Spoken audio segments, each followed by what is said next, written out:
Eu nunca pensei em ser comediante. Eu já tinha essa veia cômica na infância, na escola, mas meu sonho era ser dublador, desde moleque. Eu via aqueles desenhos, falei, caramba, depois que eu descobri como é que fazia, falei, vou.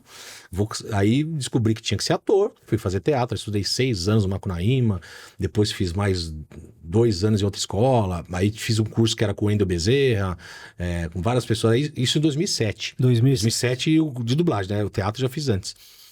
O teatro começou em? Nossa, cara, eu não lembro o ano não, mas 90 ela vai... 90 ela vai pegar. Fiz Macunaíma lá. Aí, depois eu fiz esse curso, comecei a fazer uma coisinha outra bem amadorinha, assim, uns negocinhos, fazer uma pontinha aqui e tal. Aí parei total. Parei, nem comecei, né? Porque na mesma época ali, eu acho que isso foi 2005, cara. 2005, porque o negócio do Zacarias eu fui em 2005 no Cover Nation, né? Tá. Em Mion. E aí deu muito certo, cara. Sem querer. Que ninguém fazia o Zacarias. Então, na televisão, se aparecer com coisa nova, puta, explodia, né? Não, naquela época a gente ainda tava com uma lembrança muito forte dos Trapalhões. Total. Acho que hoje, né, a Gigi e a Raquel nem devem ter esse apego com Trapalhões como a gente tem. Aqui tem muito meme hoje, né? TikTok, essas coisas, né? Então tem muito meme, mas... Na nossa época era muito. É muito forte e é nostálgico, né? E explodiu, cara. Aí o Mion me batizou de Zaca Wilson, né? Não sei se vocês lembram disso. Cover Nation era duelo de bandas covers, o programa, tinha um Mionzinho e tal. Aí aí fui contratado depois pra fazer o Cover Nation de verão, que foi na praia. Esse foi absurdo, que imagina eu sei lá quantos anos eu tinha, 19, eu era novo. E aí a gente foi gravar que a MTV era cheio dessas coisas ela não repetia nenhum ano nada, então era tudo muito novo. Então o verão na praia era o mais esperado da galera. Aí fizeram o Cover Nation de verão. Cover Nation eram bandas desconhecidas, mas faziam só. E esse lá de Ubatuba, que gravou o Cover Nation de verão, foi bandas famosas fazendo covers. Olha a ideia dos caras. Então, imagina aí, o novão lá era Charlie Brown versus Pitty. Só que o Charlie Brown cantando Red Hot Chili Peppers e a Pitty Queen of the Stone Age. Aí, no outro dia, tinha Planta e Raiz com outro cara de reggae. Aí, no outro dia, tinha a Matanza. Cara, era só banda top, assim. Então, eu tive contato com todos esses caras, entendeu? Assim, no dia a dia. A gente acabava o programa e fazia um luauzinho. Então, imagina, assim, um chorão aqui, uma Pitty aqui, fazendo um luau, bebendo um cachorro grande. Mano, era doideira, assim. Eu passei umas coisas muito loucas. Aí... Depois começamos a fazer o VMB. Aí eu participei de 3 VMBs lá, que é as premiações. Aí tava no camarim do Rapa, tomando um negocinho com os caras. Aí fazia a festa, depois da festa VMB. Cara, as festas VMB era a coisa mais incrível que tinha. Aí você chegava na MTV ali na padaria real do lado ali, tava o João Gordo. Aí de repente tava o Hermes e Renato, de repente tava o Nando Reis. Mano, era uma doideira, cara. Assim, então a minha cabeça explodia. Aí depois eu fiz o 5ª categoria lá, que era com o Mion e o Cazé apresentando, aí que veio o Gui Santana, veio o Dani Calabresa, aí foi vindo. Aí eu saí, porque eu ia fazer um programa no SBT, acabou não rolando, e aí começou lá o negócio da MTV, e cada um foi pra um canto, e tá todo mundo hoje aí, né? Mas eu comecei querendo ser dublador, nunca quis ser imitador, humorista, assim, mas eu já tinha essa veia cômica na escola, e aí começou a dar certo esse negócio do Zacarias, aí adiei o sonho de dublador, e em 2020 voltei, aí fiz o curso do Wendel, depois fiz outros cursos, e tô aí. Aí eu...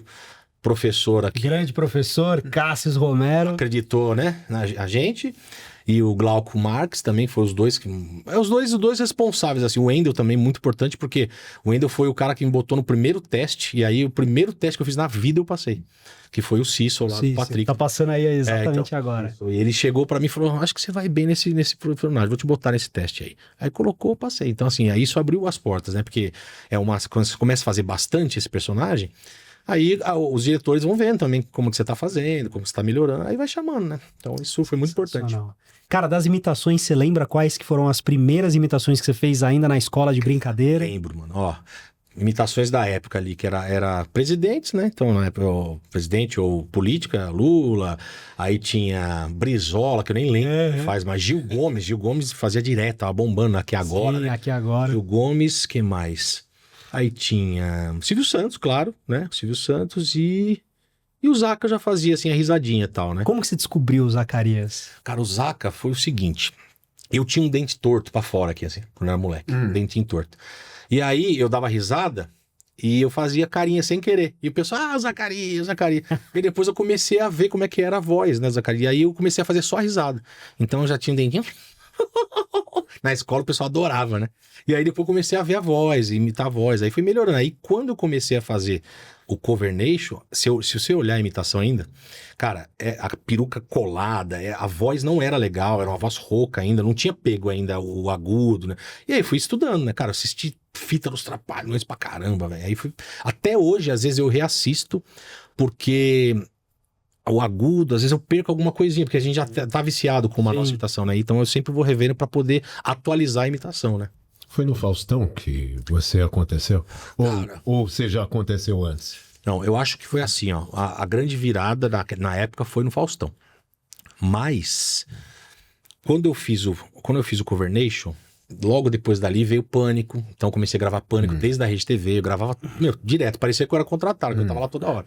Depois foi pra Band, eu fui também, né? Assim, gravava com os caras lá, o Master Trash e tal. Então, Pânico, show do Tom. Então, Pânico foi ali 2007, 2008. E aí fiz concurso do Silvio Santos, aí ganhei lá. E foi um pouco de tudo, assim. Aí o show do Tom também, gravei muito show do Tom, 2008, 2009 e tal. Mas 2010, que aí foi o Quem Chega Lá, que foi que deu a virada. Porque, cara, você imagina, você aparece 4 domingos na Globo seguida naquela época. Você tá maluco, cara. A audiência do Faustão era uma coisa absurda, cara. E aí o Faustão te chama, né? Fecha, né? E aí, olha aí, galera, com vocês, ele que é de São Bernardo do Campo. Vem aí, o professor Rodrigo Cáceres. Aí vem lá, que galera, sei o quê, aí começa. Cara, aí eu fiz o GPS do Faustão pra ele. E, cara, aí você treme, que era um Quem Chega Lá. Você tá sendo julgado com um palmômetro lá, risómetro. Você tinha cabelo ainda naquela época? Tinha um pouquinho, já era, mas tinha um cabelinho assim. Eu ainda tenho, né? Só que hoje é calvo, né? Ele cresce, mas é calvo. Eu torci por você, já sem conhecer você. Foi muito doido, cara. E ali foi muito legal, cara. E ali, cara, assim, meu telefone não parava, porque não tinha produtor, não tinha nada. Então eu aparecia uma vez, o telefone no outro dia, porque antigamente era TV, não tinha internet, né? Não tinha celular. Tinha, mas não tinha ainda não social, era a mesma coisa, era um celular ali e tal. E aí... Lembra que apareceu o número do telefone? Não, era o telefone. 2010. 10, né? Foi eu, o Matheus Ceará, que participou. A internet estava acontecendo ali, né? Tava, mas não tinha ainda. Aqui, né? Não, já tinha Orkut, já tinha aí, já tinha passado. E aí tava Facebook, já tinha, tal. Mas não era aquela coisa. YouTube tava chegando. Mas não era aquela coisa ainda absurda, né? E aí, cara, a primeira vez que eu participei, já deu um boom já. Cara, foi absurdo, assim. Aí show pra caramba, tal, não sei o quê. Aí passei, aí fui no segundo. Aí 3, 4 vezes seguidas. Eu fui pra final. Só que aí a final era 5. E aí desses 5 ia sair um vencedor. Só que aí tava tanta audiência que os caras falaram, não, vamos inventar uma outra final.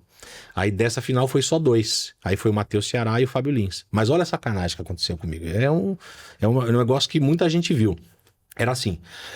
Os jurados, quem que era? Só pra explicar rapidamente. O jurado era o Bruno De Luca.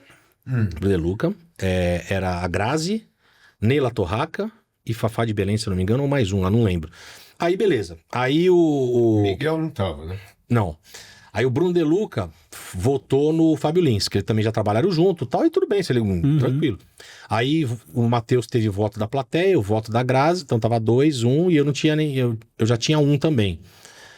Ou tinha nenhum? Eu não tinha nenhum. Aí o Neila Torraca... Não, tinha 1 voto, isso. Aí o Neila Torraca chegou e elogiou pra caramba, falou uma bem... Não, porque... a veia cômica, quem tem a cômica, é ótimo, ele é ótimo, o Cáceres é ótimo, né? E começou a falar e tal, não sei o quê. Então eu voto no Fábio Lins. Eu falei, peraí, que coisa. Eu falei, a minha carinha, dá pra ver depois no vídeo, minha carinha de bosta, sabe? E eu falei, mas peraí, não entendi nada. Porque, aí eu entendi, porque se ele vota em mim, ia empatar e não tinha como desempatar depois que já tava certinho. Número par de... E aí foi o Matheus e coisa. Mas ele queria votar em mim nitidamente, porque ele elogiou. Eu tenho esse vídeo, eu repostei umas 10 vezes esse vídeo aí.